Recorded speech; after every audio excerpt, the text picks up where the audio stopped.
Fun fact, I was little, and me and my mom went to Universal Studios, and there's a ride there, the Hollywood Tower of Terror, and I was only 8 when I went on, and I was scared of free falls when I was little. I'm going on this ride, and I'm asking all the people because I'm freaking out, is it scary? Is it gonna drop you? Am I gonna be okay? And everybody's blowing me off because I'm a little kid, and I asked one of the ride attendants there, who's dressed up as like a hotel concierge, and he looks at me, he bends down and he goes, "You're going to die." And then he gets back up and he smiles, and I'm freaking out, and I'm telling my mom and everything, "Mom, I don't want to do this, please, I don't want to do this. He said I'm gonna die, I don't want to die." And my mom tells me it's okay, she holds my hand and we get on the ride. And it brings us up, and it's playing this stupid animation on the screen in front of us. That didn't get me. And then there was this little laugh, and then it drops us, and I freaked the fuck out. Like, my ass came off the seat when we got off the ride. I told my mom I had to go to the bathroom because I fucking pissed myself. Oh, man. The UFO. I've seen a UFO, man. Me and my friends were walking from the town square into the cathedral, and this thing materialized over the church gate, and it became solid in front of us about 100 feet up in the air, doing impossible maneuvers and that, and then it left over the horizon in a second. It was gone, and then I called the police, and they said it was reported on local radio by the military. They seen it, but they didn't know what it was. This was in like 1990. I'm pretty sure it hit the local newspaper or something. They didn't release it. They didn't release it in the National Archives, right? They declassified a lot of UFO files, and it wasn't in there. So they're keeping it quiet. Scariest thing ever happened to me. I was like 12 years old, and me and some homies, we went to this creek, and goddamn, it was like these sounds or something. It was like a little water creek, like some sewers or something like that. And it was like something in the water, and we didn't know what it was. And so I told somebody to go over there, like, "Hey, bro, go check it. You know what I'm saying? Nobody wanted to go check it, so I went to go check it because everybody was being scared. You know what I'm saying? So I was like, all right, I'm gonna go check and see what it is. It was 2 raccoons. So I'm like, they might got rabies. I don't know what's going on. Well, I just ran. They chasing me. Well, my homies already in front of me, so I'm telling them to run. But they not listening. So I'm running. Next thing you know, raccoon jumped on him. He bite his shoulder. I'm like, whoa. I left him. I didn't care. I already told him to run. He didn't run. He got bit by a raccoon. So after that, we run and we get back. After he got the raccoon off, we all meet up. He had a bite on him. I was like, damn, he looked infected. Like, I think the raccoon either had rabies. I don't know what was going on. I was like, oh man, you gotta go to the hospital. You know what I'm saying?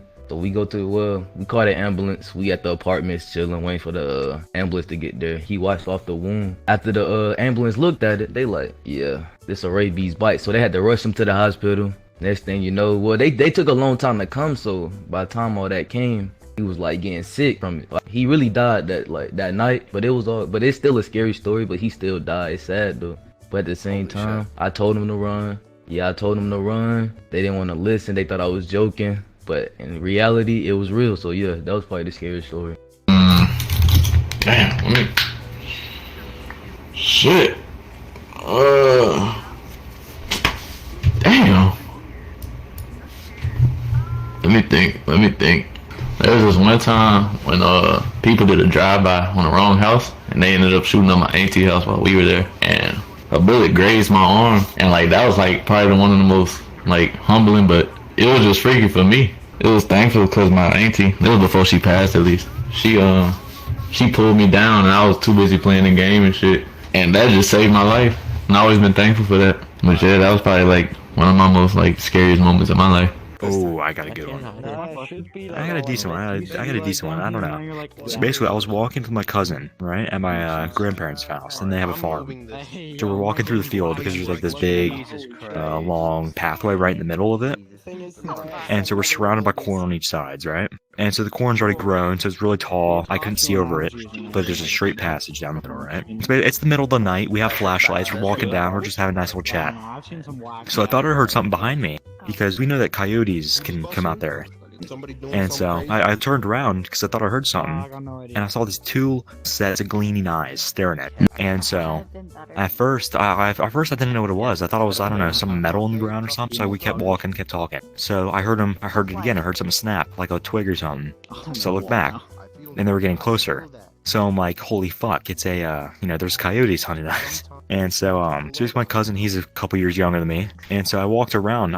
We started walking in the corn because I thought that I could lose them. So I was pushing the corn out of the way to try to go around them because I thought I could do a little semicircle, go around them because they were like in the middle of the path. So I couldn't. Like, they were kind of peeking out, so I couldn't just go by, or else, I'd get mauled. Yeah, so as we're walking through the corn, I see them start to come towards us. And so I'm like, holy fuck, they're coming towards us. So we ran back on the path. And so basically, I see them, their eyes are in the corn. So then they start running at us. Like, I see them full on sprinting towards us. So I get my flashlight ready. I'm about to fucking kick the thing since I knew it was kind of small. And so as it pops out, I'm nearly about to kick it. It's my fucking grandparents' cat. I'm a bomb, bro. There's this thing here where I live, right? Where these train tracks, where you put your car on the train tracks, right? Literally right on it.